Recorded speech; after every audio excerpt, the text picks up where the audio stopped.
Niretzako euskara da nire nortasuna, nire izakera, nire historiarekin lotzen hauan sustraia, eta hortik aurrera da zubia, begira.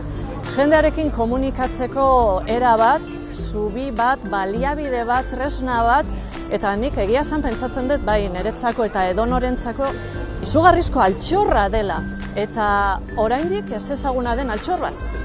Euskaldunak egon bagaude, baina izkutuan gaude, ez dakigu elkarren berri, azaleratu egin behar gara, esan behar dugu, hemen gaude eta euskalduna naiz.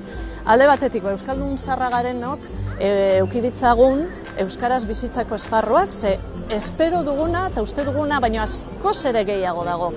Eta bestalde, euskara ikasteko alegina egiten ari diran horiek mesedez. Euskara ez dela pele bat, ez dela pele bi, ez dela pele hiru, ez dela baldintza eta subjuntibo.